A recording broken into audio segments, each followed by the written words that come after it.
Imaginez un instant que vous êtes allongé dans votre lit, exactement comme vous l'êtes en ce moment, respirant doucement dans l'obscurité de votre chambre. Pendant que vous lisez ces mots, pendant que votre cœur bat tranquillement dans votre poitrine, quelque chose d'extraordinaire se produit. Le temps ne s'écoule pas de la même manière pour vous que pour un satellite qui orbite silencieusement au-dessus de votre tête.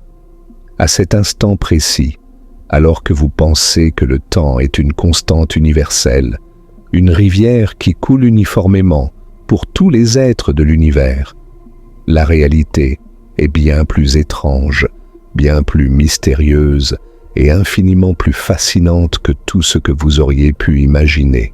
Ce soir, nous allons entreprendre ensemble un voyage extraordinaire à travers l'une des plus grandes énigmes de l'univers.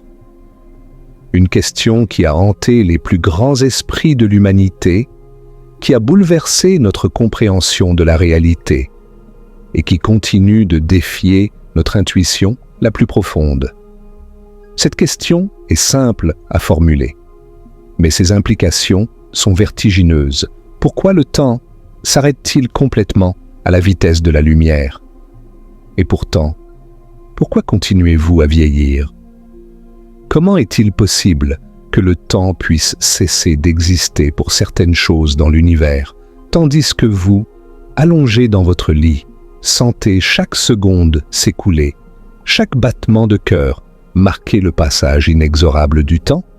Avant de plonger dans les profondeurs de ce mystère cosmique, laissez-moi vous révéler quelques faits qui vont peut-être bouleverser tout ce que vous pensiez savoir sur le temps.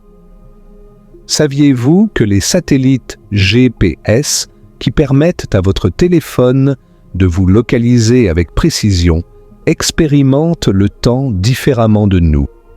Chaque jour, leurs horloges avancent de 38 microsecondes par rapport aux horloges terrestres. Cela peut sembler insignifiant, mais sans correction constante basée sur la théorie de la relativité d'Einstein, votre GPS accumulerait une erreur de plus de 10 km par jour.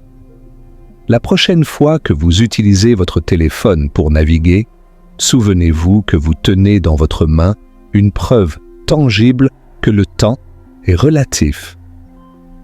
Voici un autre fait qui devrait vous faire réfléchir profondément. Et si vous pouviez voyager à 99,99% de la vitesse de la lumière pendant une seule année de votre temps personnel, 70 années se seraient écoulées sur Terre à votre retour. Vos amis, votre famille, tout ce que vous connaissez aurait vieilli de 7 décennies, tandis que vous n'auriez vieilli que d'une seule année. Ce n'est pas de la science-fiction. Ce n'est pas une spéculation théorique. C'est une conséquence directe et mesurable des lois de la physique qui gouvernent notre univers. Et maintenant, préparez-vous pour le fait le plus étrange de tous. La lumière elle-même, ces photons qui voyagent depuis les étoiles lointaines jusqu'à vos yeux, n'expérimentent absolument aucun temps, aucun. Chez un photon né dans les fournaises nucléaires du Soleil et qui voyage pendant 8 minutes pour atteindre la Terre, ne vit pas ces 8 minutes. Du point de vue du photon, s'il pouvait avoir une perspective, le voyage est instantané. En fait, pour un photon, l'univers entier, du Big Bang jusqu'à la fin des temps, se déroule en un seul instant éternel. Le photon qui a quitté une galaxie il y a 13 milliards d'années et qui atteint aujourd'hui un télescope terrestre n'a pas vieilli d'une seule fraction de seconde. Mais attendez, il y a encore plus étrange.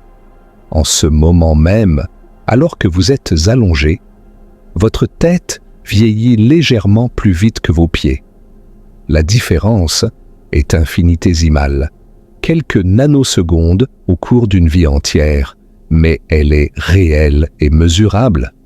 La gravité, comme nous le découvrirons, affecte également l'écoulement du temps. Plus vous êtes proche d'une masse importante, plus le temps s'écoule lentement pour vous.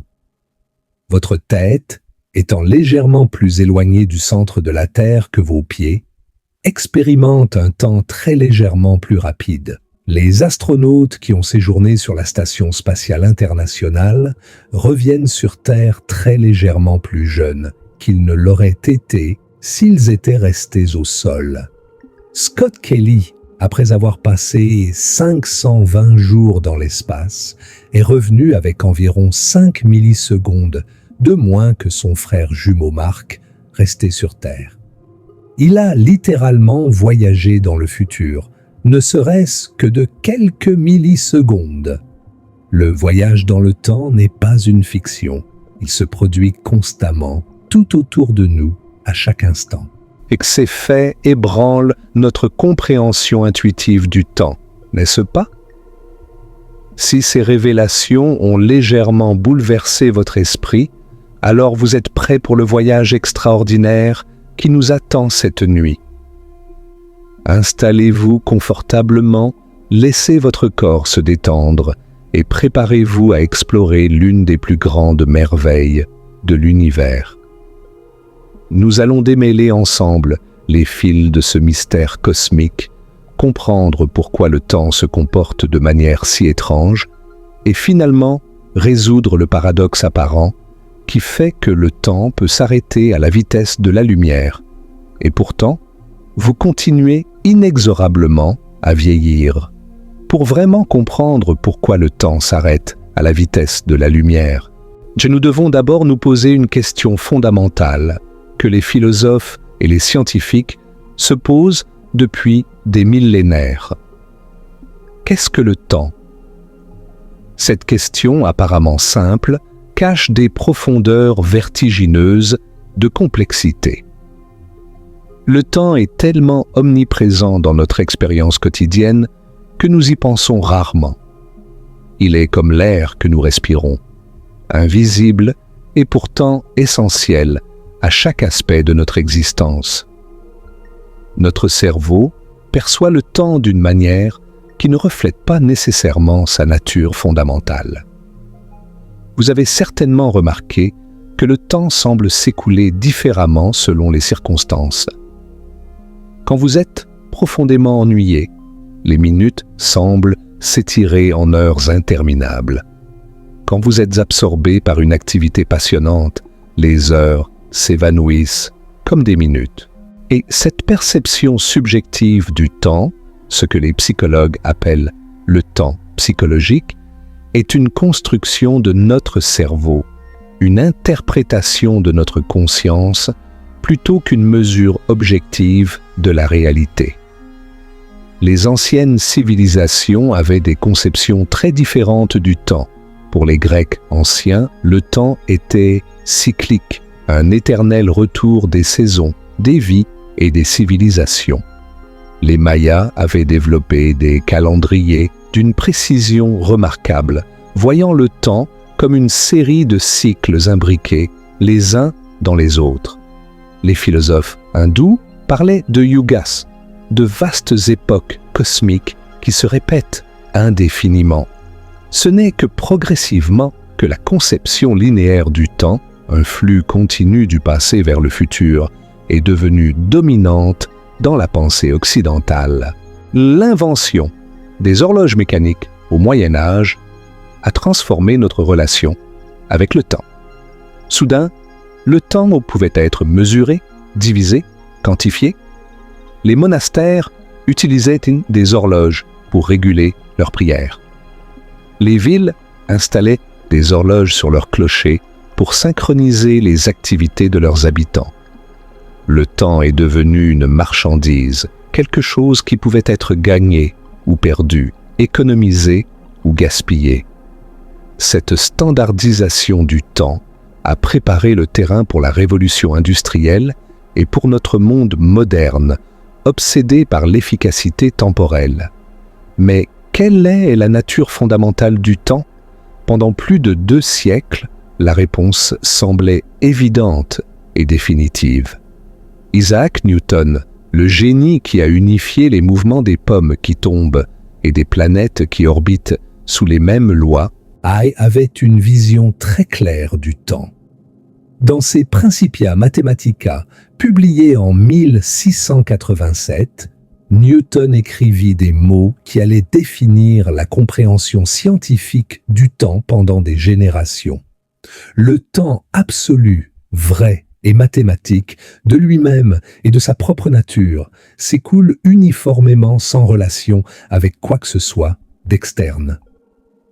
Pour Newton, le temps était comme une rivière cosmique invisible, coulant à un rythme constant et immuable à travers tout l'univers. Que vous soyez sur Terre, sur Mars ou dans une galaxie lointaine, le temps s'écoulerait exactement de la même manière. Une seconde sur Terre serait identique à une seconde n'importe où ailleurs dans le cosmos. Cette vision était intuitivement satisfaisante. Elle correspondait à notre expérience quotidienne. Et elle fonctionnait parfaitement pour tous les calculs pratiques. Et pendant 2 siècles, personne n'eut de raison sérieuse de la remettre en question. La mécanique newtonienne expliquait magnifiquement le mouvement des planètes, la trajectoire des boulets de canon, le balancement des pendules. Elle permettait de prédire les éclipses avec une précision extraordinaire, de calculer les marées, de concevoir des machines de plus en plus sophistiquées. Le temps absolu de Newton semblait être une vérité fondamentale de l'univers, aussi solide et immuable que les montagnes. Mais au XIXe siècle, des fissures subtiles commencèrent à apparaître dans cet édifice apparemment parfait. Les problèmes vinrent d'un domaine inattendu, l'étude de l'électricité et du magnétisme. James Clerk Maxwell, un physicien écossais d'une brillance exceptionnelle, réussit à unifier les phénomènes électriques et magnétiques dans un ensemble d'équations d'une élégance mathématique stupéfiante. Ces équations, connues aujourd'hui comme les équations de Maxwell, sont parmi les plus belles et les plus puissantes de toute la physique. Mais les équations de Maxwell contenaient quelque chose d'étrange et de troublant. Elles prédisaient l'existence d'ondes électromagnétiques, des ondulations dans les champs électriques et magnétiques qui se propageraient à travers l'espace. Et ces équations donnaient une valeur précise pour la vitesse de ces ondes, environ 300 000 km par seconde. Cette valeur, désignée par la lettre C, correspondait exactement à la vitesse mesurée de la lumière. Maxwell avait découvert que la lumière n'était rien d'autre qu'une onde électromagnétique. Mais voici le problème qui allait ébranler les fondations de la physique. Les équations de Maxwell ne spécifiaient pas par rapport à quoi cette vitesse était mesurée. Dans la mécanique newtonienne, les vitesses sont toujours relatives à quelque chose. Un train qui se déplace à 100 km/h se déplace à cette vitesse par rapport au sol. Mais la vitesse de la lumière, dans les équations de Maxwell, semblait être absolue, une constante universelle qui ne dépendait de rien. Les physiciens de l'époque supposèrent qu'il devait exister un milieu invisible et omniprésent à travers lequel la lumière se propageait, un peu comme le son se propage à travers l'air. Ils appelèrent ce milieu hypothétique l'éther luminifère. Et la vitesse c serait alors la vitesse de la lumière par rapport à cet éther.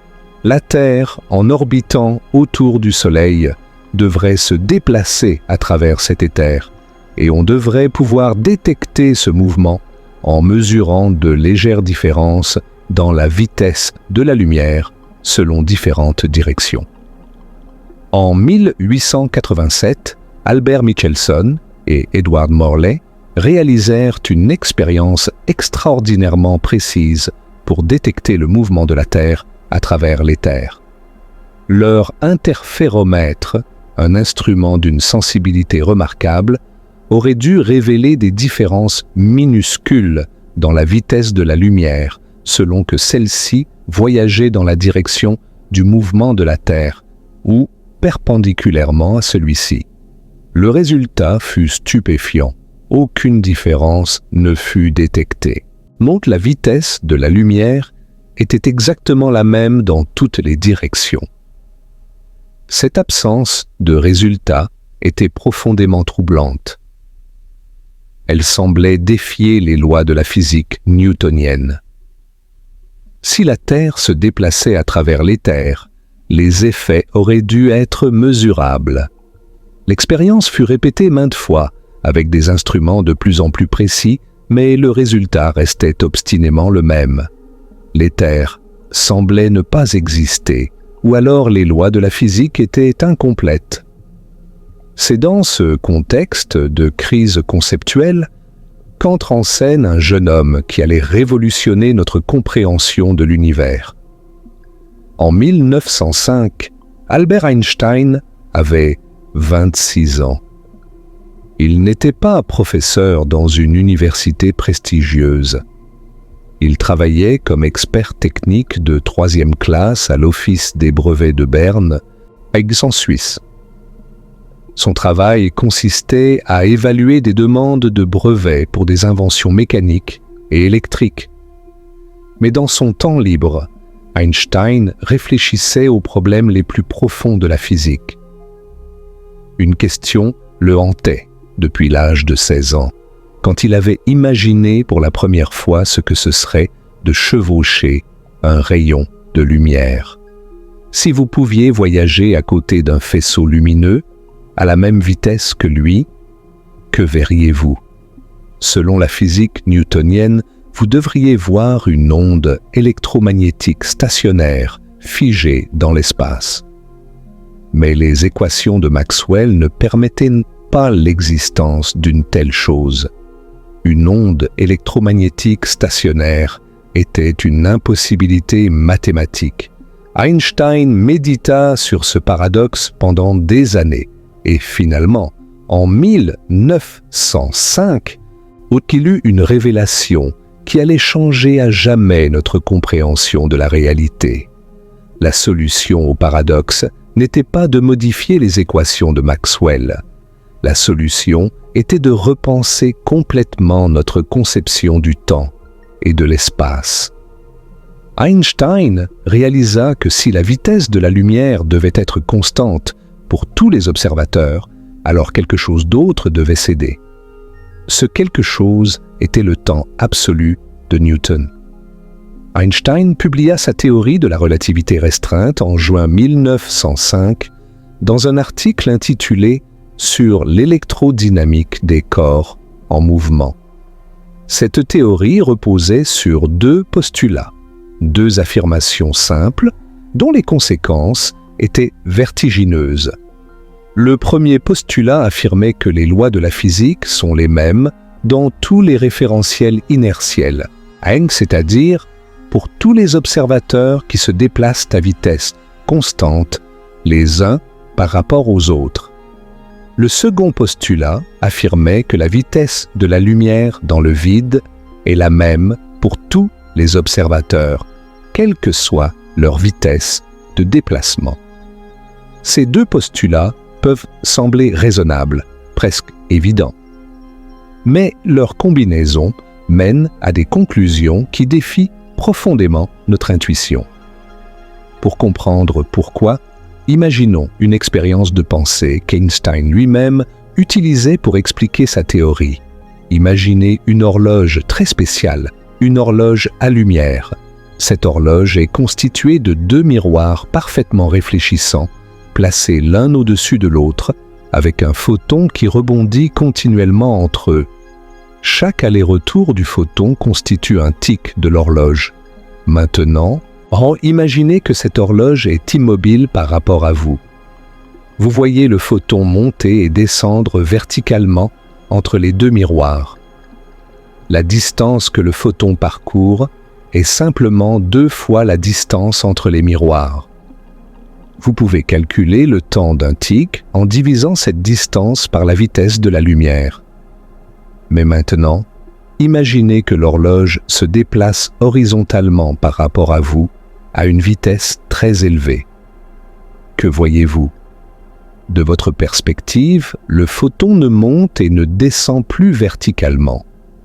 Puisque l'horloge se déplace pendant que le photon voyage, le photon doit suivre une trajectoire diagonale pour atteindre le miroir supérieur, puis une autre trajectoire diagonale pour revenir au miroir inférieur.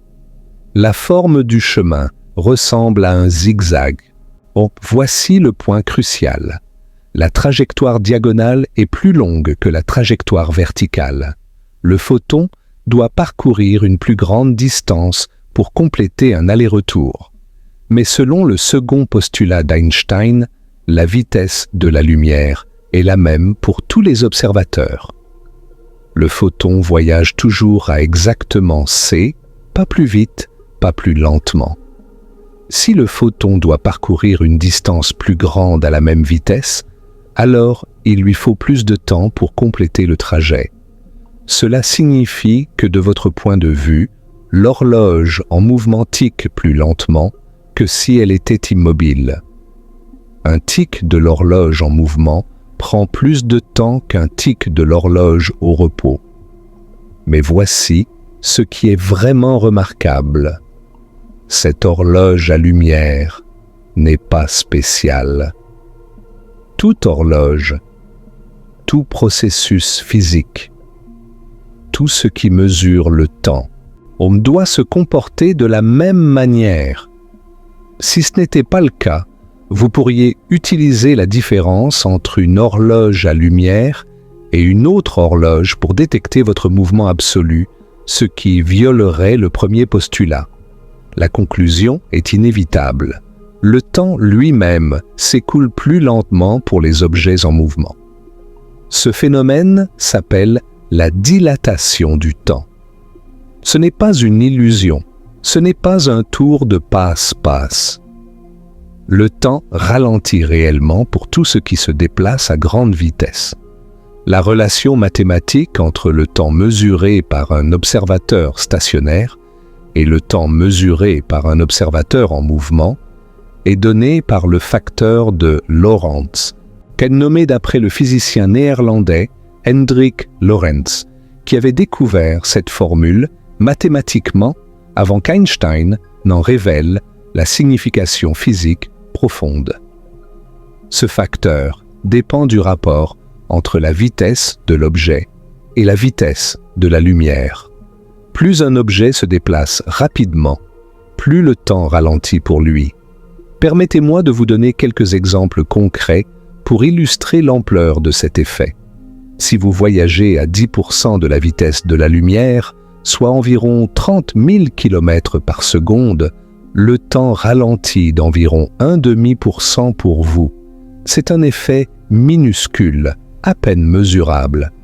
Si vous voyagez à 50% de la vitesse de la lumière, le temps ralentit d'environ 15%. À 90% de la vitesse de la lumière, le temps ralentit de plus de 50%. Chaque seconde pour vous correspond à plus de 2 secondes pour un observateur stationnaire.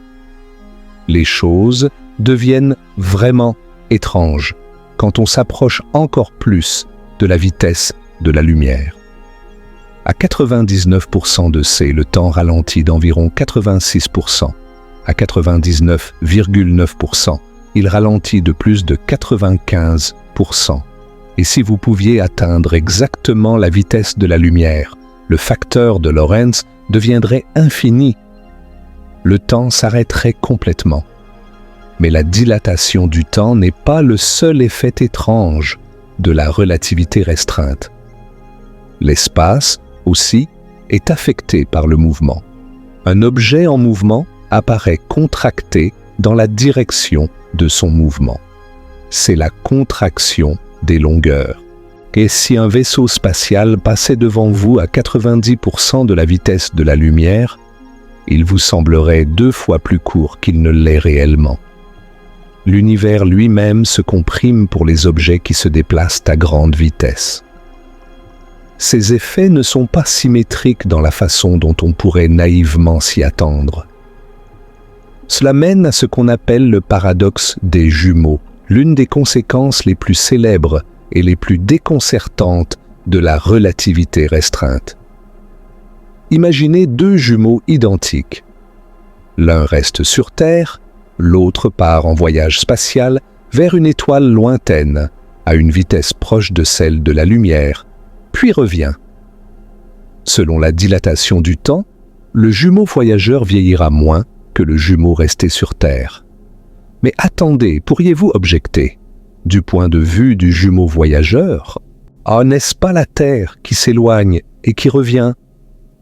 Ne devrait-il pas voir le jumeau terrestre vieillir moins vite? La situation ne devrait-elle pas être symétrique? La résolution de ce paradoxe apparent réside dans le fait que la situation n'est pas symétrique. Le jumeau voyageur doit accélérer pour quitter la Terre, décélérer et faire demi-tour à l'étoile lointaine, puis accélérer à nouveau pour revenir, et enfin décélérer pour atterrir sur Terre. Ces accélérations brisent la symétrie. Le jumeau voyageur change de référentiel inertiel, pas le jumeau terrestre. Et c'est le jumeau voyageur qui vieillira réellement moins. Ce n'est pas une simple curiosité théorique. Des expériences ont confirmé ce phénomène avec une précision extraordinaire. En 1971, Joseph Haffel et Richard Keating ont fait voler des horloges atomiques autour du monde sur des avions de ligne commerciaux. Puis, ont comparé ces horloges avec des horloges identiques restées au sol. Les différences mesurées correspondaient exactement aux prédictions de la relativité. Les horloges qui avaient voyagé avaient effectivement mesuré moins de temps que celles qui étaient restées immobiles. Mais pourquoi rien ne peut-il voyager à la vitesse de la lumière ou au-delà? La réponse vient d'une autre conséquence de la relativité restreinte, la relation entre l'énergie et la masse. Einstein a montré que l'énergie et la masse sont deux formes de la même chose, liées par la plus célèbre équation de toute la physique, E égale mc².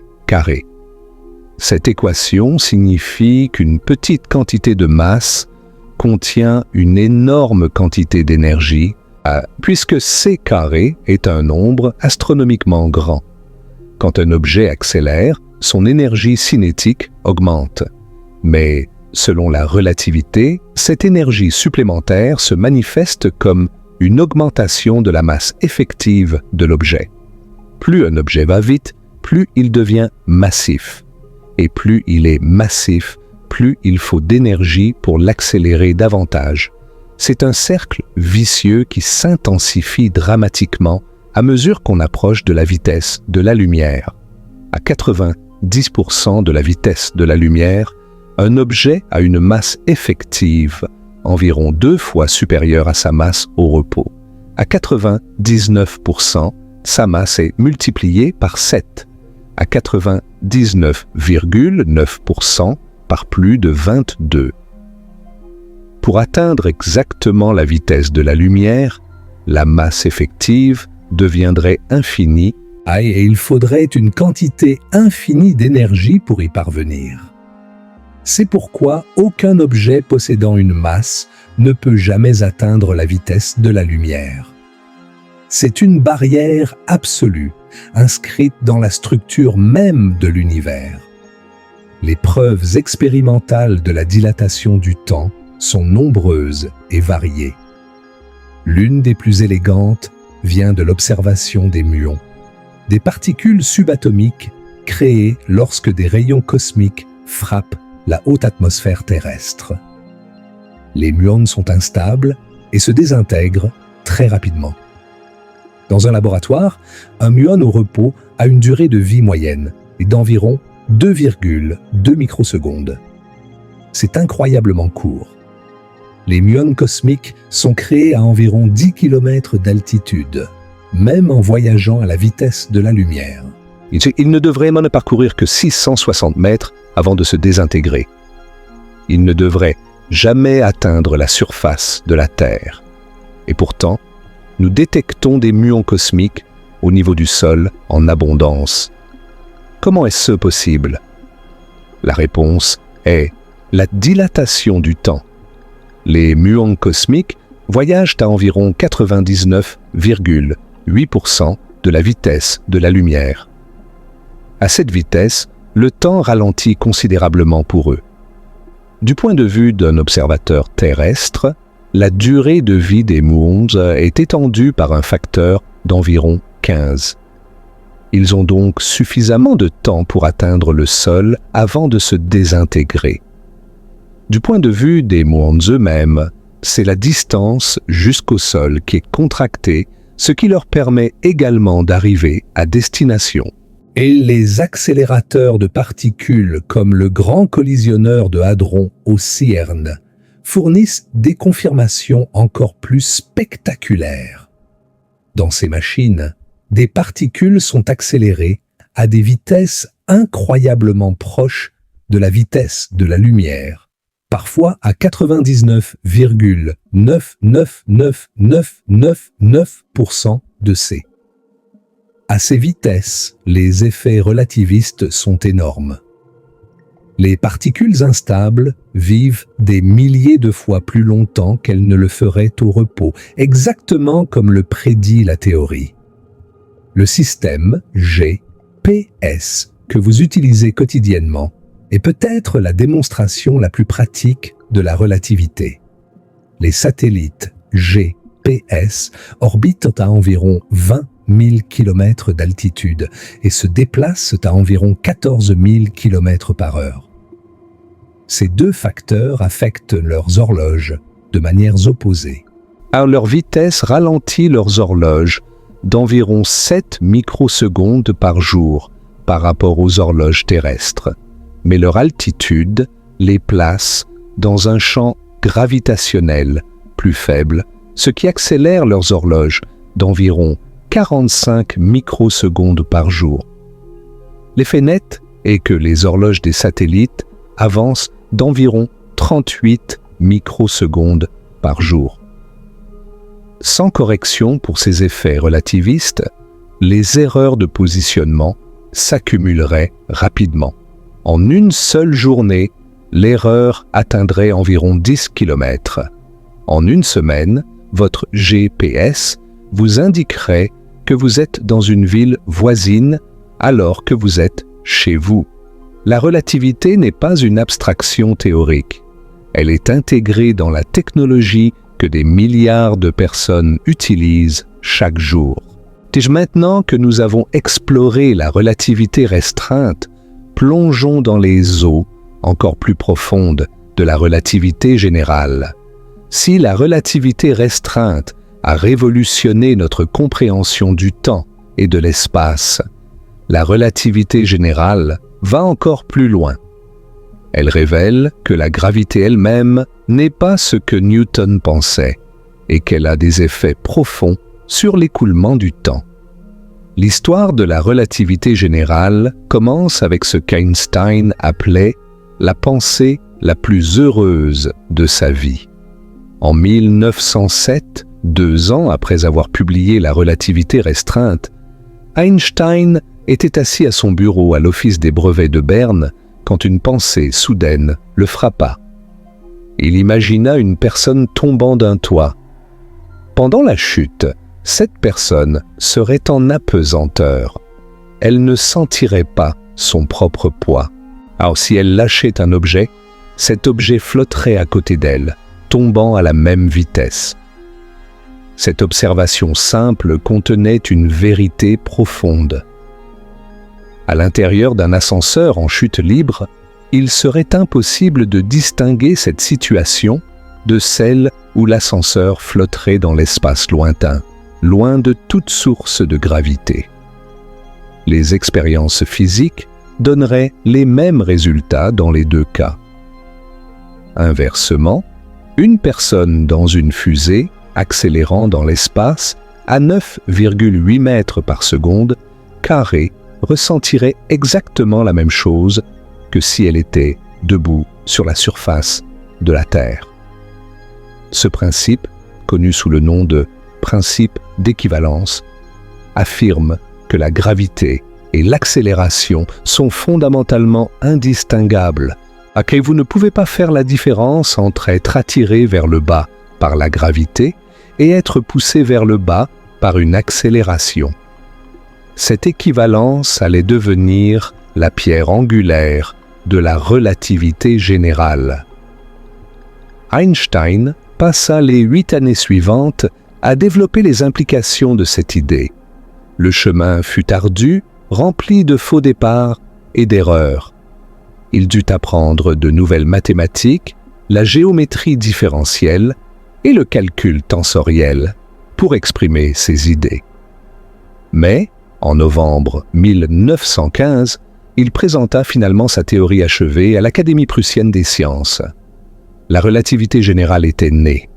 L'idée centrale de la relativité générale est stupéfiante dans sa simplicité et sa profondeur. Newton avait décrit la gravité comme une force agissant à distance entre les masses. Mais Einstein proposa une vision radicalement différente. La gravité n'est pas une force du tout. La gravité est la courbure de l'espace-temps elle-même. Imaginez l'espace-temps comme un tissu élastique tendu. Une masse, comme le Soleil, déforme ce tissu, créant une dépression autour d'elle. Les planètes ne sont pas attirées vers le Soleil par une force mystérieuse. Elles suivent simplement les chemins les plus naturels, appelés géodésiques, à travers l'espace-temps courbé. Ce que nous percevons comme la gravité est simplement la géométrie de l'espace-temps. La matière dit à l'espace-temps comment se courber, et l'espace-temps dit à la matière comment se déplacer. Cette phrase célèbre du physicien John Wheeler résume élégamment l'essence de la relativité générale. Les équations d'Einstein. Il y a un ensemble de 10 équations différentielles, couplées d'une complexité redoutable, décrivent précisément comment la distribution de masse et d'énergie détermine la courbure de l'espace-temps. Mais voici ce qui est crucial pour notre exploration du temps. Quand l'espace-temps est courbé par la masse, ce n'est pas seulement l'espace qui est affecté. Le temps aussi est courbé. Et cette courbure du temps a des conséquences mesurables. Le temps s'écoule plus lentement dans les régions où la gravité est plus forte. Ce phénomène s'appelle la dilatation gravitationnelle du temps. Près d'une masse importante, là où la courbure de l'espace-temps est plus prononcée, les horloges ralentissent. Plus vous êtes proche d'une masse, plus votre temps s'écoule lentement par rapport à quelqu'un qui est plus loin. L'une des premières confirmations de cet effet vint de l'expérience de Pound et Rebka en 1959. Ils utilisèrent l'effet Mössbauer pour mesurer le décalage vers le rouge gravitationnel de photons gamma tombant dans un puits vertical de 22 mètres à l'université Harvard. Les photons émis en haut de la tour et absorbés en bas montraient un léger décalage en fréquence, exactement comme le prédisait la relativité générale.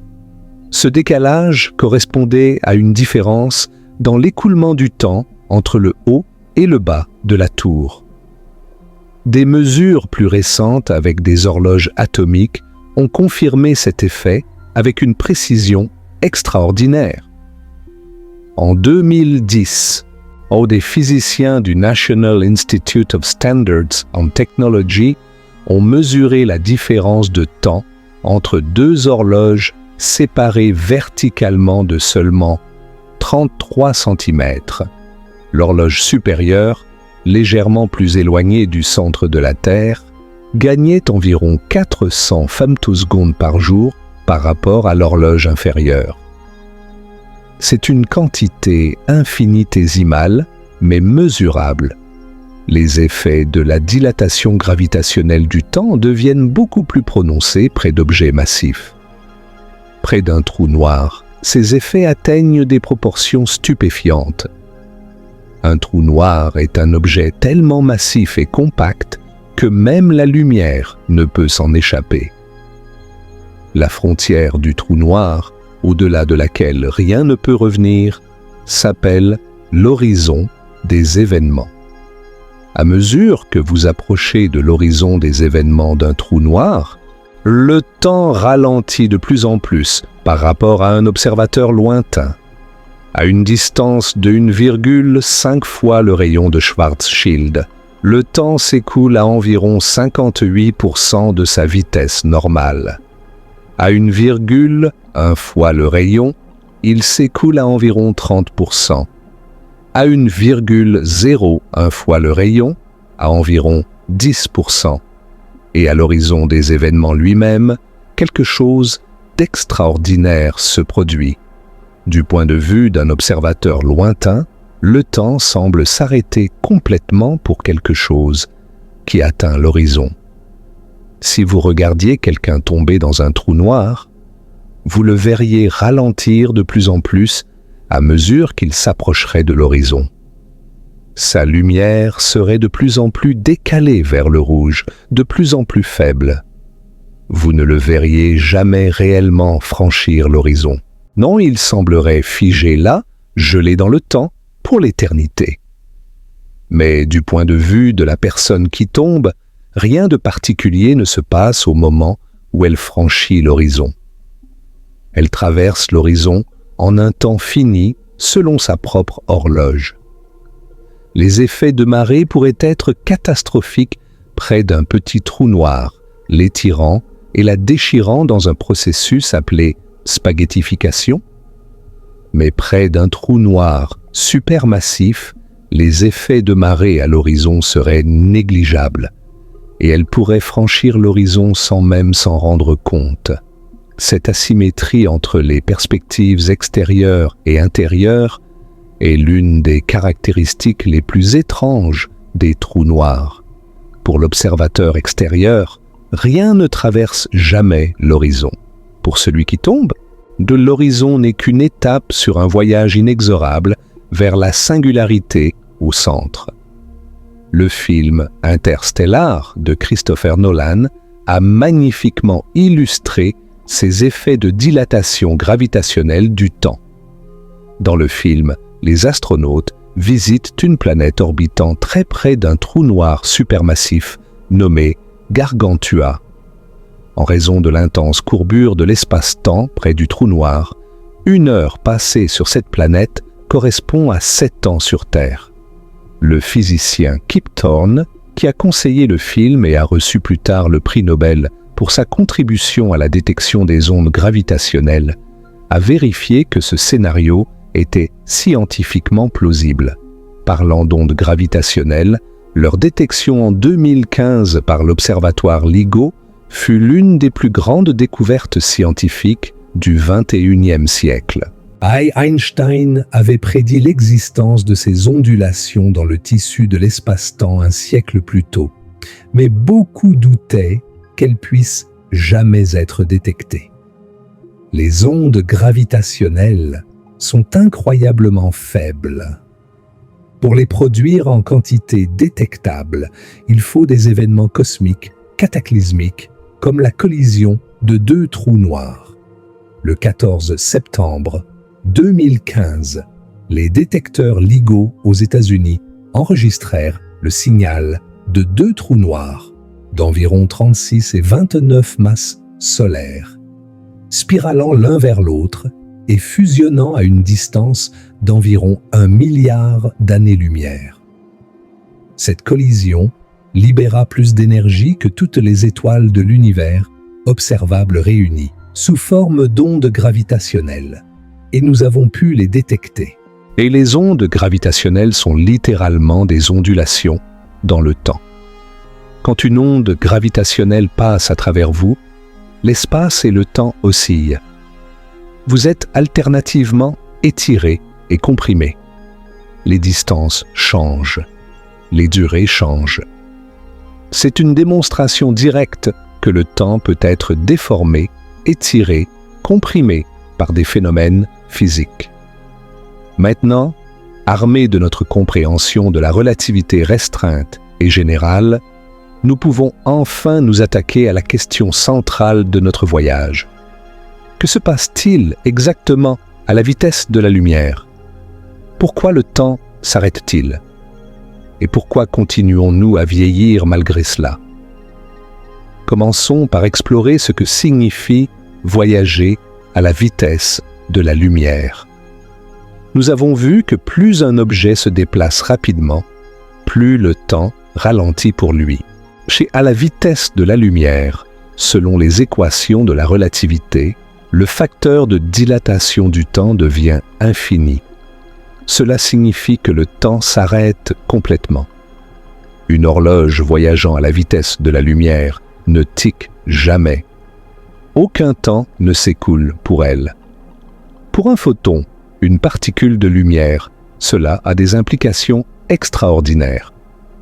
Un photon né dans le cœur d'une étoile lointaine et voyageant pendant des millions d'années pour atteindre nos yeux, ne vit pas ces millions d'années. Du point de vue du photon, le voyage est instantané. Le moment de son émission et le moment de son absorption sont le même instant pour lui. Le photon existe dans un éternel présent. En fait, pour un photon, la notion même de temps perd son sens. L'espace et le temps sont tellement contractés dans la direction du mouvement que, et du point de vue du photon, l'univers entier est aplati en une seule surface bidimensionnelle. La source et la destination du photon sont au même endroit. Le passé et le futur sont le même instant. C'est pourquoi les physiciens disent parfois que les photons n'existent pas vraiment dans le temps tel que nous le connaissons. Ils existent hors du temps, dans une sorte d'éternité où le concept même de durée n'a pas de sens. Un photon émis lors du Big Bang et qui voyage encore aujourd'hui n'a pas vieilli d'un seul instant. Pour lui, le début de l'univers et maintenant sont simultanés.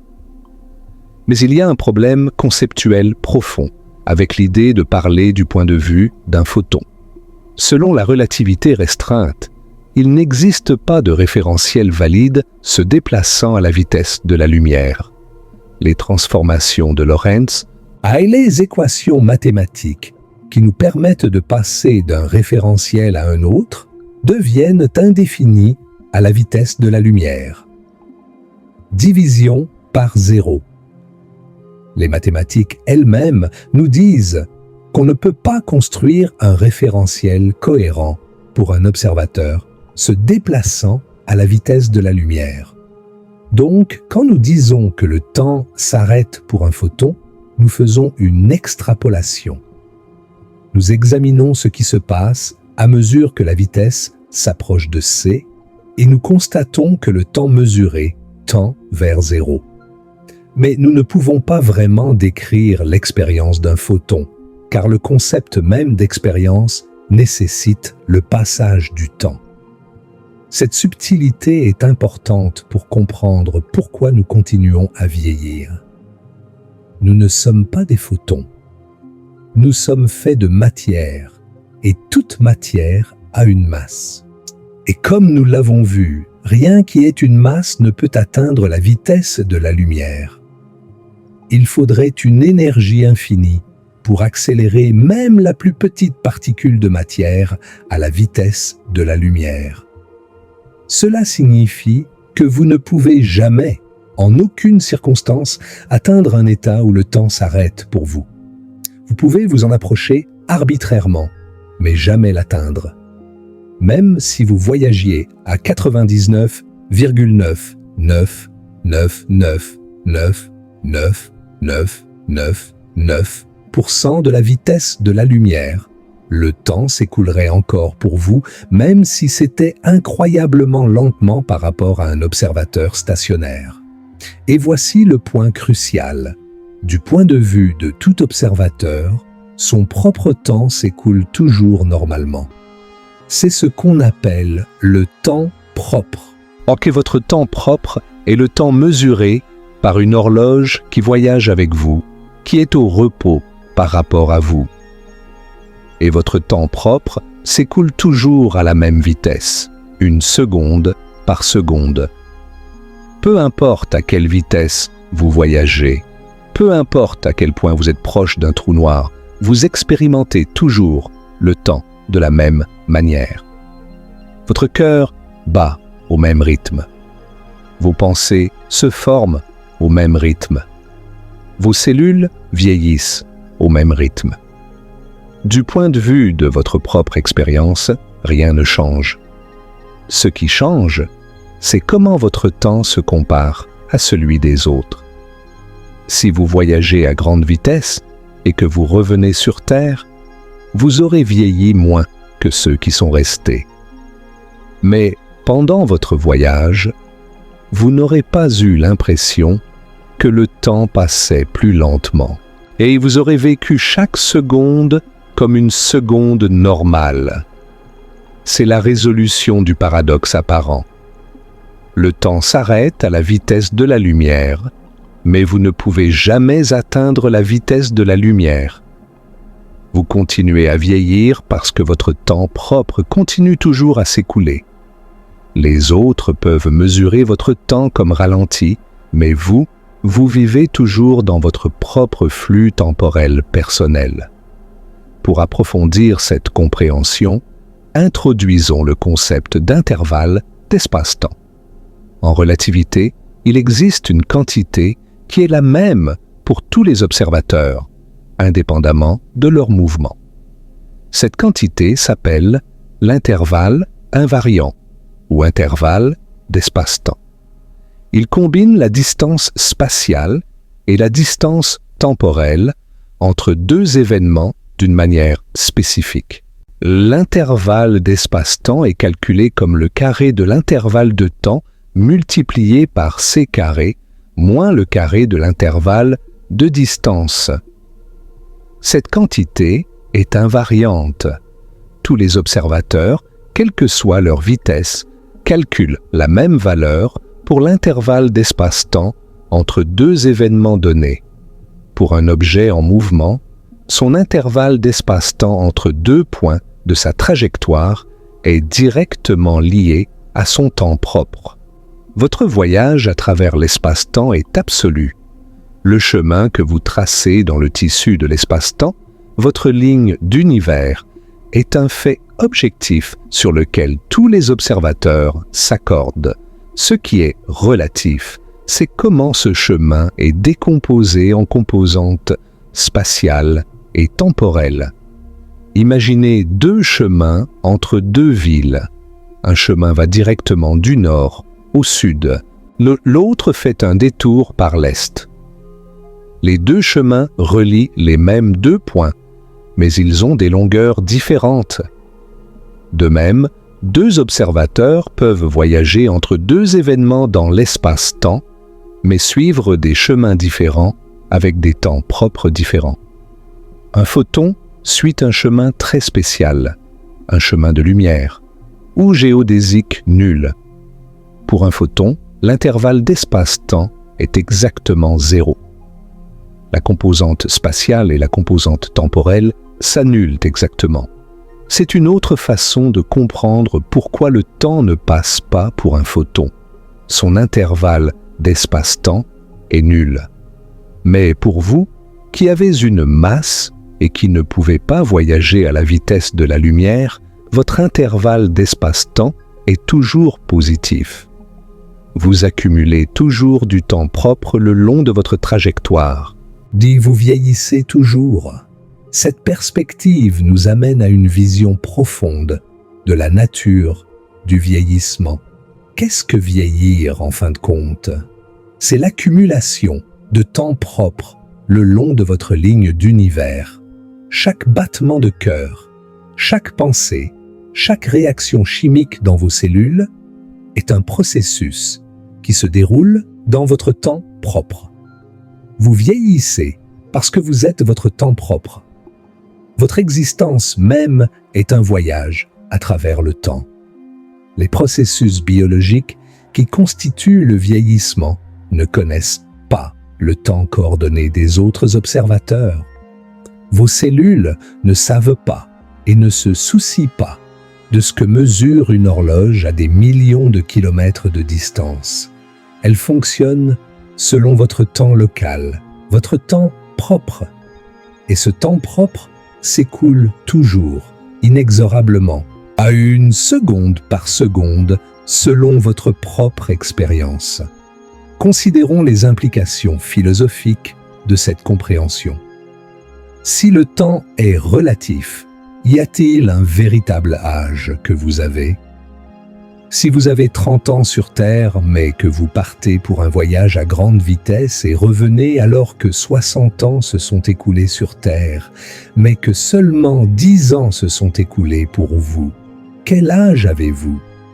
40 ans selon votre temps propre ou 90 ans selon le temps terrestre ? La réponse de la physique est que les deux sont vrais de différentes manières. Votre corps a physiquement vieilli de 10 ans. Vos cellules ont subi 10 ans de métabolisme. Vos souvenirs couvrent 10 ans d'expérience consciente. Mais par rapport aux événements sur Terre, vous avez été absent pendant 60 ans. Ces deux faits sont compatibles et tous deux vrais. Cette relativité de l'âge conduit à des questions philosophiques profondes sur la nature du temps et de l'identité. Si le temps peut passer différemment pour différentes personnes, qu'est-ce que cela signifie pour notre sens commun de la simultanéité ? Qu'est-ce qui se passe vraiment maintenant dans l'univers ? La relativité nous dit qu'il n'y a pas de maintenant universel. Des observateurs en mouvement, les uns par rapport aux autres, ne s'accordent pas sur quels événements distants sont simultanés. Ce que vous considérez comme se passant maintenant sur une planète à des millions d'années-lumière dépend de votre mouvement. Pour quelqu'un se déplaçant différemment, un événement différent sur cette planète se produirait maintenant. Alors, cette révélation a conduit certains physiciens et philosophes à adopter une vision appelée éternalisme ou théorie de l'univers bloc. Selon cette vision, le passé, le présent et le futur existent tous également. L'univers n'est pas quelque chose qui évolue dans le temps. L'univers est un bloc quadridimensionnel, statique, dans lequel le temps est simplement une dimension, comme les 3 dimensions spatiales. Votre vie entière, de votre naissance à votre mort, existe dans ce bloc. Tous les moments de votre existence sont également réels. Einstein lui-même semblait pencher vers cette vision. Après la mort de son ami Michele Besso, Einstein écrivit à la famille de Besso. « Maintenant, il a quitté ce monde étrange un peu avant moi. Cela ne signifie rien. Pour nous, physiciens croyants, la distinction entre passé, ou présent et futur, n'est qu'une illusion obstinément persistante. Cette perspective peut sembler dérangeante. Si le futur existe déjà, qu'advient-il du libre arbitre ? Nos choix sont-ils prédéterminés ? Mais l'univers bloc ne nie pas nécessairement le libre arbitre. Il change simplement notre compréhension de ce que signifie faire un choix. Vos décisions font partie du bloc, tout comme vous faites partie du bloc. Le fait qu'elles soient fixes d'un point de vue quadridimensionnel ne signifie pas qu'elles ne sont pas vos décisions. D'autres philosophes préfèrent le présentisme, la vision selon laquelle seul le présent existe réellement. Le passé a existé, mais n'existe plus. Le futur existera, mais n'existe pas encore. Le maintenant est la seule réalité. Cette vision correspond mieux à notre intuition quotidienne. Mais elle est plus difficile à réconcilier avec la relativité qui nie l'existence d'un maintenant universel. Une vision intermédiaire est celle du bloc croissant. Selon cette théorie, le passé et le présent existent, mais le futur n'existe pas encore. L'univers s'accroît constamment à mesure que de nouveaux moments deviennent présents puis passés. Le futur est ouvert et non déterminé. Ces questions métaphysiques restent débattues parmi les physiciens et les philosophes. La relativité nous dit comment le temps se comporte, mais elle ne nous dit pas nécessairement quelle est la nature ultime du temps. C'est l'une des questions les plus profondes de la science et de la philosophie, et elle reste sans réponse définitive. Revenons à des considérations plus concrètes et explorons les limites de notre compréhension actuelle. La relativité, aussi puissante et bien testée soit-elle, n'est pas le dernier mot sur la nature du temps. Il existe des régimes où la relativité elle-même devient insuffisante, où nous avons besoin d'une théorie plus complète que nous n'avons pas encore découverte. Le problème fondamental est que la relativité générale et la mécanique quantique, les deux piliers de la physique moderne, sont incompatibles. La relativité générale décrit la gravité comme la courbure d'un espace-temps lisse et continu. La mécanique quantique décrit un monde fondamentalement probabiliste et discret. Quand nous essayons de combiner ces deux théories, quand nous essayons de quantifier la gravité, nous obtenons des résultats absurdes, des infinis qui ne peuvent pas être éliminés, des prédictions qui n'ont pas de sens. Cette incompatibilité devient particulièrement aiguë à l'échelle de Planck, environ 10 puissance moins 35 mètres et 10 puissance moins 43 secondes. À ces échelles incroyablement petites, les fluctuations quantiques de l'espace-temps lui-même deviennent importantes. L'espace-temps ne serait plus une entité lisse, mais quelque chose de bouillonnant et mousseux, changeant constamment à des échelles subatomiques. Nous avons besoin d'une théorie de la gravité quantique pour comprendre ce qui se passe à ces échelles. Plusieurs candidats existent. La théorie des cordes propose que les particules fondamentales ne sont pas des points, mais de minuscules cordes vibrantes. Différents modes de vibration correspondent à différentes particules. La théorie des cordes nécessite des dimensions supplémentaires d'espace. Et j'ai généralement 6 ou 7 dimensions supplémentaires enroulées à des échelles si petites qu'elles sont indétectables. La gravité quantique à boucle propose une approche différente. Elle suggère que l'espace lui-même est quantifié, composé de minuscules unités discrètes appelées quanta d'espace. Le temps pourrait également être quantifié avec une unité minimale de temps, le temps de Planck. Si c'est le cas, le temps ne s'écoulerait pas continuellement, mais par sauts discrets, comme les images d'un film plutôt que comme un flux continu. Ces théories ont des implications profondes pour notre compréhension du temps. La théorie des cordes suggère que notre espace-temps quadridimensionnel pourrait émerger d'une réalité de dimension supérieure. La gravité quantique à boucle suggère que le Big Bang n'était peut-être pas le début du temps, mais un Big Rebond, une transition d'un univers contractant à un univers en expansion. Le temps pourrait avoir existé avant le Big Bang. Une idée encore plus radicale est que le temps pourrait ne pas être fondamental du tout.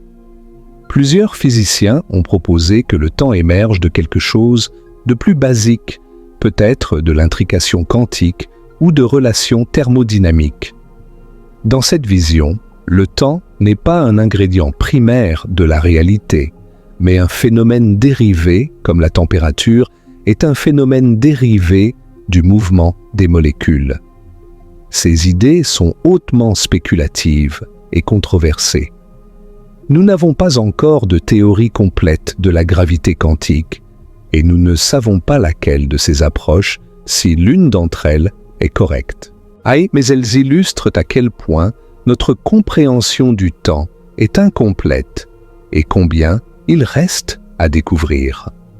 Une autre frontière de notre compréhension concerne la direction du temps, ce qu'on appelle la flèche du temps. Les lois fondamentales de la physique, à quelques exceptions près, sont symétriques par rapport au temps. Si vous regardez un film d'atomes qui se heurtent et vous le passez à l'envers, les deux versions sont physiquement possibles. Pourtant, notre expérience du temps est profondément asymétrique. Nous nous souvenons du passé, pas du futur. Les œufs se cassent, mais ne se recassent pas. La chaleur s'écoule du chaud vers le froid, jamais l'inverse. Cette asymétrie est liée à la deuxième loi de la thermodynamique. L'entropie d'un système isolé ne peut jamais diminuer. L'entropie est une mesure du désordre, ou, imaginons plus précisément, du nombre de façons microscopiques dont un état macroscopique peut être réalisé. Il y a beaucoup plus de façons d'avoir des molécules d'air dispersées uniformément dans une pièce que concentrées dans un coin. Donc, statistiquement, un système évoluera vers des états de plus haute entropie. Mais pourquoi l'entropie était-elle basse au début? Pourquoi le Big Bang a-t-il commencé dans un état d'entropie extrêmement basse, permettant à l'entropie d'augmenter depuis lors? C'est l'un des plus grands mystères de la cosmologie. Certains physiciens pensent que c'est simplement une condition initiale que nous devons accepter. D'autres cherchent des explications plus profondes, peut-être liées à la cosmologie inflationnaire ou au multivers. La flèche psychologique du temps, le fait que nous nous souvenons du passé et pas du futur, est liée à la flèche thermodynamique. La formation de souvenirs augmente l'entropie. Votre cerveau enregistre des informations sur le passé parce que ce processus est thermodynamiquement favorable. Les souvenirs du futur seraient thermodynamiquement impossibles dans un univers où l'entropie augmente. Maintenant, explorons une question qui fascine l'humanité depuis des temps immémoriaux. Le voyage dans le temps est-il possible? Nous avons déjà établi que le voyage dans le futur est non seulement possible, mais se produit constamment. La dilatation du temps due à la vitesse et à la gravité signifie que le temps passe différemment pour différents observateurs.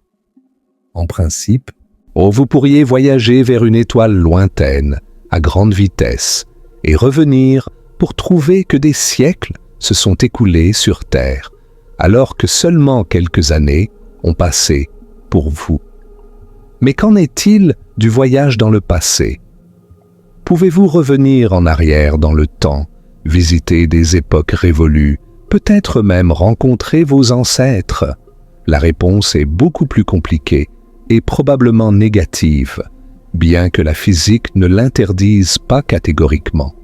La relativité générale permet mathématiquement l'existence de courbes temporelles fermées, des trajectoires à travers l'espace-temps qui reviennent à leur point de départ non seulement dans l'espace, mais aussi dans le temps. Si vous suiviez une telle trajectoire, vous pourriez revenir à un moment avant votre départ. Plusieurs solutions aux équations d'Einstein permettent de telles courbes. L'univers en rotation de Gödel, découvert par le logicien Kurt Gödel, ami d'Einstein à Princeton, contient des courbes temporelles fermées. Le cylindre de Tipler, un cylindre infiniment long en rotation rapide, permettrait théoriquement de voyager dans le passé. Certaines configurations de trous de verre, des tunnels théoriques à travers l'espace-temps, pourraient également servir de machine à remonter le temps. Cependant, toutes ces solutions ont des problèmes. L'univers de Gödel ne correspond pas à notre univers, qui ne semble pas être en rotation. Le cylindre de Tipler nécessite une masse infinie. Les trous de verre traversables, s'ils peuvent exister, nécessiteraient de la matière exotique, avec une énergie négative pour rester ouvert dans quelque chose que nous n'avons jamais observé et dont nous ne savons pas si elle peut exister. De plus, le voyage dans le passé soulève des paradoxes logiques bien connus. Le plus célèbre est le paradoxe du grand-père.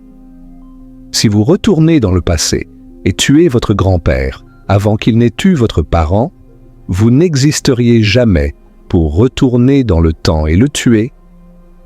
C'est une contradiction logique qui semble rendre le voyage dans le passé impossible. Plusieurs solutions à ce paradoxe ont été proposées. Le principe d'autocohérence de Novikov suggère que seules les histoires cohérentes sont physiquement possibles.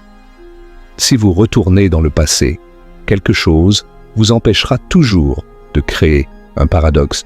Votre pistolet s'enrayera, vous manquerez votre cible.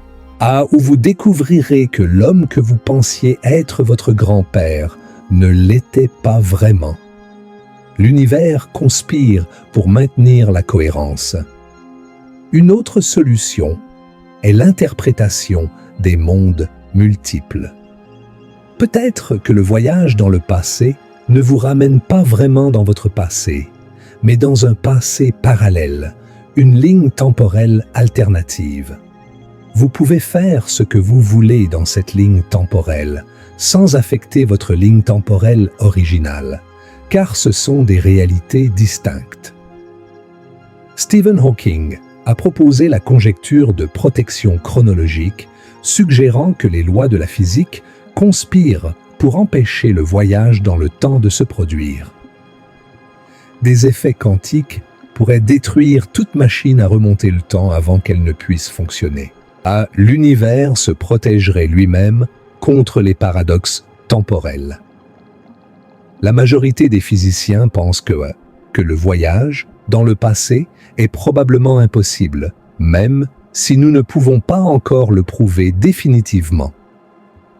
Les obstacles pratiques sont de toute façon insurmontables avec notre technologie actuelle ou prévisible. Mais la question reste ouverte, un mystère à la frontière de notre compréhension. Réfléchissons maintenant à ce que tout cela signifie pour nous, pour notre expérience de la vie et du temps. Nous avons exploré les profondeurs de la relativité, les mystères des trous noirs, les frontières de la physique théorique. Mais au bout du compte, nous sommes des êtres qui vivons dans le temps, qui vieillissons dans le temps, qui mourront dans le temps. Et la compréhension scientifique du temps change-t-elle notre relation avec lui? Pour certains, la vision relativiste du temps peut sembler déshumanisante, réduisant notre expérience riche et subjective à de froides équations mathématiques.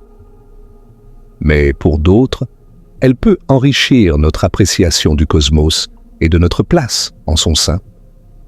Considérez ceci. Vous êtes fait de matière qui a été forgée dans les étoiles il y a des milliards d'années. Les atomes de carbone dans votre corps, les atomes de fer dans votre sang, les atomes d'oxygène que vous respirez ont tous été créés dans les fournaises nucléaires d'étoiles qui ont explosé bien avant la formation de notre système solaire. Vous êtes littéralement fait de poussière d'étoiles. Et cette matière, ces atomes, voyagent sur des trajectoires à travers l'espace-temps, déaccumulant du temps propre, vieillissant selon les lois de la physique qui gouvernent tout l'univers. Votre existence est un voyage cosmique, une ligne d'univers qui s'étend du passé au futur, inextricablement tissée dans le tissu de l'espace-temps. L'univers a 13,8 milliards d'années. La Terre a 4,5 5 milliards d'années. La vie sur Terre existe depuis environ 3,8 milliards d'années. Les humains modernes existent depuis peut-être 300 000 ans. La civilisation écrite a environ 5 000 ans. Et vous existez depuis quelques décennies, un clin d'œil cosmique, une fraction infinitésimale de l'histoire de l'univers. Et pourtant, de votre point de vue, de votre temps propre, votre vie est tout. Chaque seconde que vous vivez est une seconde complète, riche d'expériences, de sensations, riche de pensées. La relativité ne diminue pas cela. Elle le contextualise, le situe dans un cosmos plus vaste, mais elle ne rend pas vos expériences moins réelles ou moins significatives. Il y a quelque chose de profondément beau dans le fait que les mêmes lois physiques qui gouvernent les galaxies en collision et les trous noirs en fusion gouvernent également le battement de votre cœur et le flux de vos pensées. Vous êtes fait des mêmes éléments que les étoiles. Vous obéissez aux mêmes lois que l'univers entier. Vous êtes une partie consciente du cosmos qui essaie de se comprendre lui-même. Le moment présent, ce maintenant que vous vivez, est votre réalité. Peu importe que la relativité nous dise qu'il n'y a pas de maintenant universel, il y a votre maintenant, votre expérience, votre conscience. Et c'est tout ce que vous avez jamais eu, et tout ce que vous aurez jamais. Le passé est un souvenir, le futur est une anticipation, mais le présent est vécu. Les pratiques contemplatives, de nombreuses traditions, la méditation, la pleine conscience, l'attention au moment présent, trouvent peut-être une résonance inattendue avec la physique relativiste. Si le maintenant est relatif, si votre expérience du présent est unique à votre ligne d'univers, alors être pleinement présent dans votre propre maintenant est peut-être la manière la plus authentique de vivre. Quand vous regardez les étoiles la nuit, vous regardez dans le passé. La lumière de ces étoiles a voyagé pendant des années, des siècles, des millénaires pour atteindre vos yeux. L'étoile la plus proche, Proxima Centauri, est à 4,2 années-lumière. Quand vous la regardez, vous la voyez telle qu'elle était il y a 4 ans et 2 mois. Les étoiles que vous voyez dans le ciel nocturne pourraient avoir changé, pourraient même avoir explosé, et nous ne le saurons pas avant que leur lumière n'arrive jusqu'à nous. En un sens, le ciel nocturne est une machine à remonter le temps naturel. Vous pouvez regarder des galaxies qui sont à des milliards d'années-lumière et les voir telles qu'elles étaient quand l'univers était jeune, bien avant que la Terre n'existe. Les télescopes comme Hubble et James Webb nous permettent de regarder encore plus loin dans le passé, presque jusqu'au Big Bang lui-même. Et quand vous pensez à quelqu'un que vous aimez à un endroit éloigné, souvenez-vous qu'il n'y a pas de simultanéité absolue. Ce que vous considérez comme maintenant pour eux dépend de votre mouvement. En un sens, chacun de nous vit dans son propre présent légèrement différent de celui de tous les autres. Et pourtant, ces présents se chevauchent, s'interconnectent, forment le tissu de la réalité partagée que nous appelons le monde. Récapitulons le voyage que nous avons fait ensemble cette nuit. Nous avons commencé par la question apparemment paradoxale de pourquoi le temps s'arrête à la vitesse de la lumière alors que nous continuons à vieillir. Nous avons exploré la vision newtonienne du temps absolu, puis vu comment Einstein l'a renversé avec la relativité restreinte. Nous avons compris que le temps est relatif, qu'il s'écoule différemment pour différents observateurs, et que la vitesse de la lumière est une limite absolue que rien de massif ne peut atteindre. nous avons plongé dans la relativité générale et découvert que la gravité n'est pas une force, mais la courbure de l'espace-temps. Nous avons vu que le temps s'écoule plus lentement près des masses importantes et que près des trous noirs, les effets peuvent être extrêmes. Nous avons exploré ce que signifierait voyager à la vitesse de la lumière et compris que pour un photon, le temps ne passe pas du tout. Nous avons résolu le paradoxe central. Le temps s'arrête à la vitesse de la lumière, mais vous ne pouvez jamais atteindre la vitesse de la lumière parce que vous avez une masse. Votre temps propre continue toujours à s'écouler, une seconde par seconde, selon votre propre expérience. Vous vieillissez parce que vous êtes votre temps propre, ou parce que votre existence est définie par votre trajectoire à travers l'espace-temps. Nous avons effleuré les mystères non résolus, la nature du temps à l'échelle de Planck, la question de la gravité quantique, la possibilité que le temps soit émergent plutôt que fondamental. Nous avons exploré la possibilité du voyage dans le temps et les paradoxes qu'il soulèverait. Et nous avons réfléchi à ce que tout cela signifie pour notre expérience humaine du temps. Le temps reste l'un des plus grands mystères de l'univers. Malgré tout ce que nous avons appris, malgré les triomphes de la relativité et de la mécanique quantique, nous ne comprenons pas vraiment ce qu'est le temps. Nous savons comment il se comporte dans de nombreuses circonstances, mais sa nature ultime nous échappe. Peut-être que les générations futures découvriront une théorie de la gravité quantique qui unifiera toute la physique et nous donnera une compréhension plus profonde du temps. Peut-être qu'ils découvriront que le temps n'est pas fondamental, qu'il émerge de quelque chose de plus basique que nous ne pouvons pas encore imaginer. Ou peut-être que certains mystères resteront toujours au-delà de notre portée, des questions auxquelles l'univers refuse de répondre. En attendant, nous vivons dans le temps, nous vieillissons dans le temps, nous aimons dans le temps, nous créons dans le temps. Chaque moment de notre existence est une expérience irremplaçable, un point sur notre ligne d'univers que nous ne visiterons qu'une seule fois. Le temps nous est donné et nous ne pouvons que choisir comment le vivre. Cette nuit, alors que vous êtes allongé dans l'obscurité, respirant doucement, sentant le poids de vos membres contre le lit, vous êtes un voyageur dans le temps. Chaque instant qui passe vous transporte imperceptiblement vers le futur. Votre temps propre s'accumule, seconde après seconde, tissant le fil de votre existence.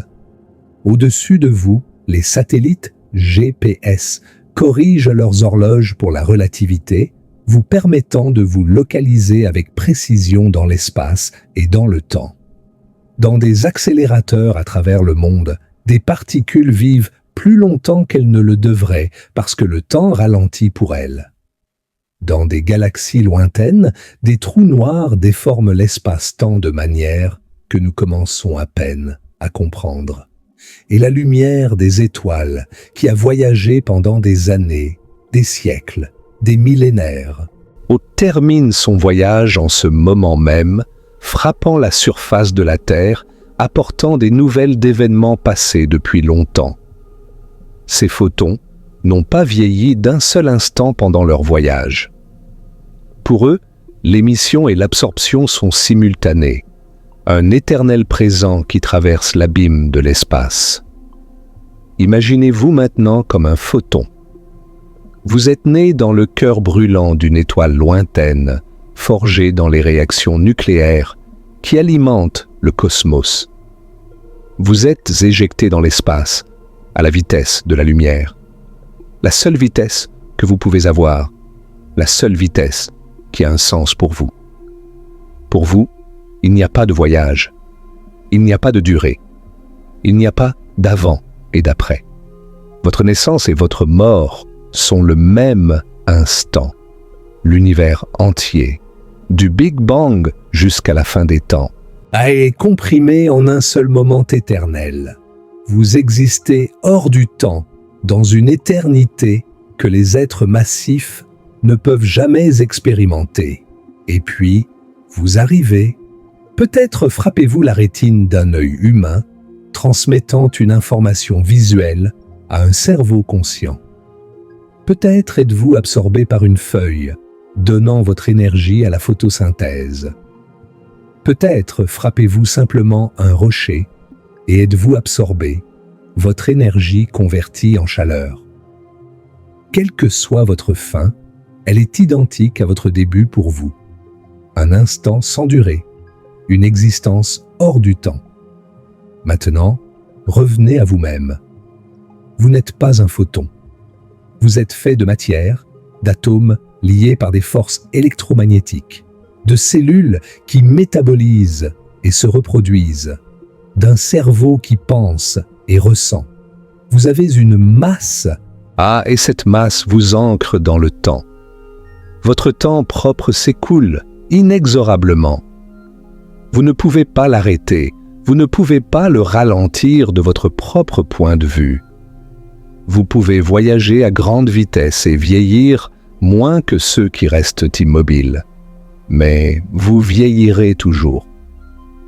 Vous pouvez vous approcher d'un trou noir et faire passer des siècles en quelques heures de votre temps, mais ces heures passeront quand même pour vous. C'est la condition de l'existence massive. C'est le prix et le privilège d'être fait de matière. Les photons ne vieillissent pas, mais ils ne vivent pas non plus. Ils n'expérimentent rien. Ils n'aiment pas, ils ne pensent pas, ils ne se souviennent pas. Vous faites tout cela et vous le faites dans le temps. Le temps est le médium dans lequel votre conscience existe. Sans temps, il n'y aurait pas de pensée, car la pensée est un processus qui se déroule dans le temps. Il n'y aurait pas de mémoire, car la mémoire est une trace du passé portée dans le présent. Il n'y aurait pas d'anticipation, car l'anticipation est une projection vers le futur. Le temps n'est pas simplement le cadre dans lequel vous existez. Le temps est constitutif de votre existence. Alors que vous vous enfoncez dans le sommeil, laissez ces pensées vous accompagner doucement. Le temps continuera à s'écouler pendant que vous dormez. Votre corps continuera à fonctionner, vos cellules continueront leur métabolisme, votre cerveau continuera son activité onirique. Vous vieillirez de quelques heures pendant cette nuit, comme vous avez vieilli de quelques heures chaque nuit de votre vie. Et quand vous vous réveillerez demain, que vous serez légèrement plus avancé sur votre ligne d'univers. Le Soleil sera à une position légèrement différente dans le ciel. La Terre aura tourné, elle aura avancé sur son orbite. Des milliards de photons auront terminé leur voyage depuis les étoiles. Des particules auront été créées et détruites dans des collisions à haute énergie. L'univers aura continué son expansion inexorable. Mais pour vous, ce sera simplement un nouveau jour, un nouveau maintenant, un nouveau présent dans lequel vivre, aimer, créer, exister. C'est le cadeau du temps, non pas qu'il s'arrête, mais qu'il continue, qu'il nous donne moment après moment, chacun une opportunité, chacun une expérience. Les étoiles brillent au-dessus de vous, même si vous ne pouvez pas les voir à travers le plafond de votre chambre. Leur lumière voyage à travers l'espace, apportant des nouvelles du passé. Dans des milliards d'années, le Soleil deviendra une géante rouge, puis une naine blanche, puis s'éteindra lentement dans l'obscurité. Mais cela n'a pas d'importance ce soir. Ce qui compte, c'est ce moment, ce maintenant, cette respiration. L'univers est vaste, au-delà de toute compréhension. Il contient des milliards de galaxies, chacune contenant des milliards d'étoiles. Il s'étend sur des distances si grandes que la lumière met des milliards d'années pour les traverser. Et quelque part dans cette immensité, sur une petite planète rocheuse, orbitant autour d'une étoile ordinaire, dans un bras spiral d'une galaxie sans distinction particulière, vous êtes allongé, respirant, pensant, existant. C'est extraordinaire quand on y pense. L'univers a produit des êtres capables de le contempler, de le comprendre et de s'émerveiller devant lui. Des êtres faits de matière qui peuvent se poser des questions sur la matière. Des êtres qui vivent dans le temps et qui peuvent se demander ce qu'est le temps. Vous êtes l'univers qui se regarde lui-même. Et le temps est le battement du cosmos, le rythme de l'existence, la dimension dans laquelle tout se déploie. Il est mystérieux, il est relatif, il se courbe et s'étire de manières étranges. Mais il est aussi familier, aussi intime que votre propre respiration. Vous l'avez toujours connu, vous l'avez toujours vécu. Il est vous. Laissez ces pensées se dissoudre doucement à mesure que le sommeil vous gagne. Les équations d'Einstein, les trous noirs, les photons éternels, tout cela peut attendre demain. Pour l'instant, il n'y a que la nuit, le silence, le repos. Pour l'instant, il n'y a que vous. C'est dans votre maintenant, sur votre ligne d'univers, voyageant toujours vers le futur, une seconde à la fois. Le temps s'écoule. Vous vieillissez. Et c'est ainsi que cela doit être. Car dans un univers où le temps pourrait s'arrêter pour vous, vous n'existeriez pas vraiment. Vous seriez comme un photon, hors du temps, sans expérience, sans vie. C'est précisément parce que vous vieillissez que vous vivez. C'est précisément parce que le temps passe pour vous que vous pouvez penser, aimer, espérer, rêver. Alors ne regrettez pas le passage du temps. Célébrez-le. Chaque seconde qui passe est une seconde que vous avez vécue. Chaque moment est un cadeau de l'univers, une opportunité d'être conscient, d'expérimenter, d'exister. Les photons peuvent avoir leur éternité figée, leur existence hors du temps. Vous avez quelque chose de mieux. Vous avez la vie qui se déroule dans le temps, qui change, qui évolue, qui crée du nouveau à chaque instant. Le paradoxe que nous avons exploré ce soir n'est finalement pas un paradoxe, c'est une révélation. Le temps s'arrête à la vitesse de la lumière, mais vous n'êtes pas fait pour voyager à la vitesse de la lumière. Vous êtes fait pour voyager à travers le temps, seconde par seconde, moment par moment, vie par vie. C'est votre nature, c'est votre destin, c'est votre cadeau. Dormez maintenant. Le temps veillera sur vous pendant que vous rêvez. Il vous transportera doucement vers demain, vers le prochain chapitre de votre voyage à travers l'espace-temps. Et quand vous vous réveillerez, le mystère sera toujours là, attendant d'être contemplé à nouveau. Le temps continuera son flux énigmatique et que vous continuerez à naviguer sur ces courants, un voyageur cosmique sur un océan d'instants. Bonne nuit, voyageur du temps. Que vos rêves soient aussi vastes que le cosmos et aussi intimes que le battement de votre cœur. Que le temps vous soit doux et que chaque moment que vous vivez soit vécu pleinement. Car c'est tout ce que nous avons, ces moments, ces instants, ces battements du temps. Et ils sont précieux, infiniment précieux, parce qu'ils sont tout ce que nous sommes. L'univers continue sa danse cosmique. Les galaxies spiralent, les étoiles brûlent, les photons voyagent sans vieillir à travers les abîmes de l'espace. Et vous, petit être de matière sur une petite planète dans un vaste cosmos, vous dormez, Vous rêvez, vous existez. Le temps passe. Vous vieillissez. Et c'est magnifique.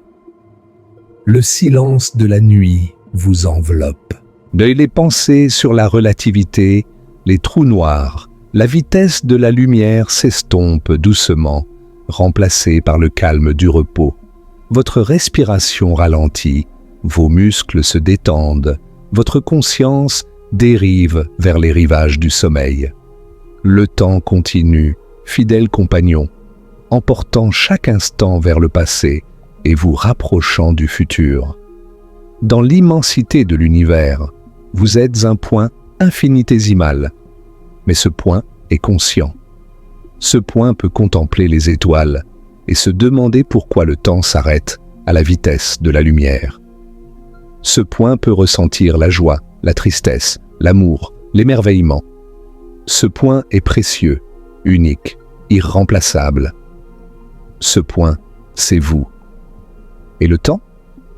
Le temps est le fil qui vous relie à tout ce qui a jamais existé et à tout ce qui existera jamais. Le temps est la trame sur laquelle se tisse votre existence. Le temps est le mystère que nous avons effleuré ce soir. Le mystère que l'humanité continuera à explorer pendant des générations. Le temps est votre vie, se déroulant instant après instant, du premier cri à la dernière respiration. Dormez paisiblement. Le cosmos veille sur vous, indifférent mais éternel. Les lois de la physique qui gouvernent les galaxies gouvernent aussi vos rêves. L'espace-temps qui se courbe autour des trous noirs se courbe aussi, infinitésimalement, autour de votre corps endormi. Vous êtes fait de l'étoffe de l'univers, et l'univers se regarde à travers vos yeux, même quand ils sont fermés. Le temps s'arrête à la vitesse de la lumière. Mais vous n'êtes pas la lumière. Vous êtes quelque chose de plus rare, de plus précieux. Non, vous êtes un être qui vit dans le temps, qui ressent le temps, qui peut se poser des questions sur le temps. Vous êtes la conscience de l'univers, expérimentant sa propre existence à travers le médium du temps. Que cette nuit soit douce. Que vos rêves vous emportent vers des mondes inconnus, des galaxies lointaines, des futurs possibles. Le temps passera pendant que vous dormez, comme il a toujours passé, comme il passera toujours. Et quand l'aube viendra, vous serez là, légèrement plus vieux, légèrement plus avancé sur votre trajectoire, à travers l'espace-temps, prêt pour un nouveau jour, un nouveau maintenant, un nouveau chapitre de cette extraordinaire aventure qu'est la vie. L'univers est patient. Il a 13 milliards d'années et continuera pendant des milliards d'années encore. Vos quelques décennies sont une étincelle dans cette immensité, mais quelle étincelle brillante elle peut être. Vivez chaque instant, car chaque instant est tout ce que vous avez. Aimez profondément, car l'amour transcende le temps même quand il existe dans le temps. Émerveillez-vous souvent, car l'émerveillement était la réponse appropriée à l'existence dans un cosmos aussi étrange et magnifique. Et maintenant, reposez-vous. Le voyage à travers le temps continuera demain, et le jour d'après, et tous les jours qui vous sont donnés.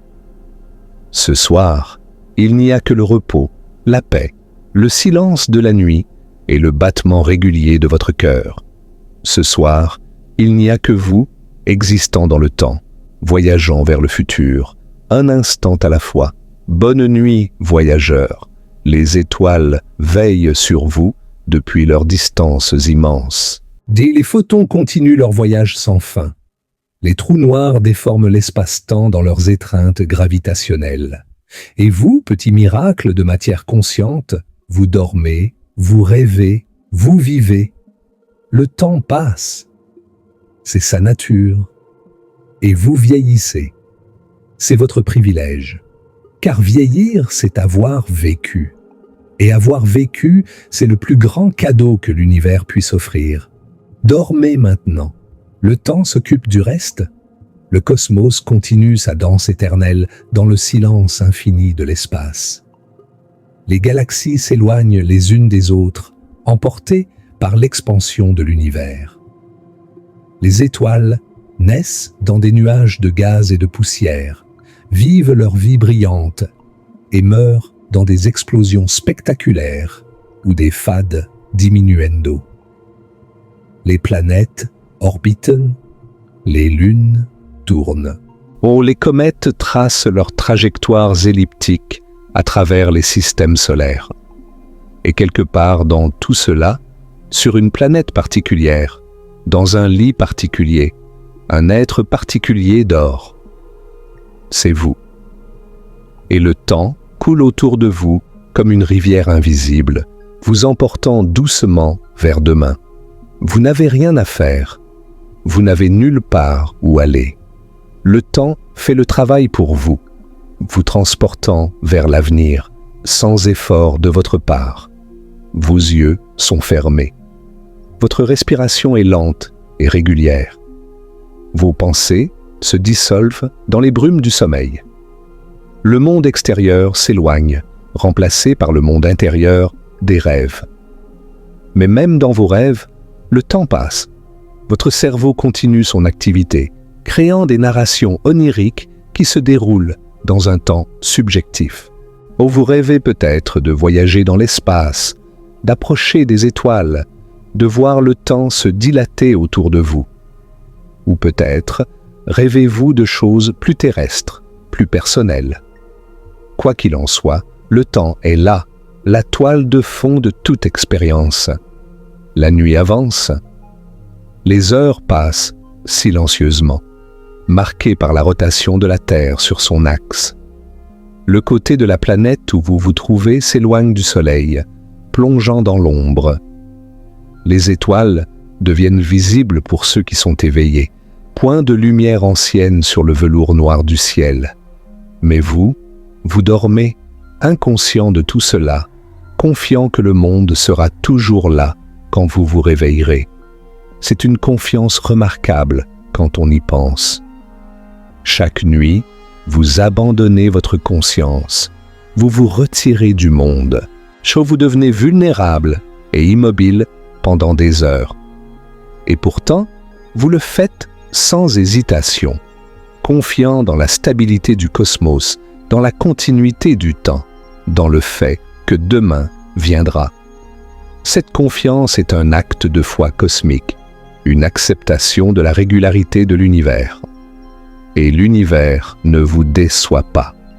Demain viendra. Le soleil se lèvera comme il l'a fait pendant des milliards d'années. Les oiseaux chanteront. L'air frais entrera par votre fenêtre si elle est ouverte. Et vous ouvrirez les yeux sur un nouveau jour. Le temps aura continué son cours inéluctable, vous emportant à travers la nuit vers l'aube.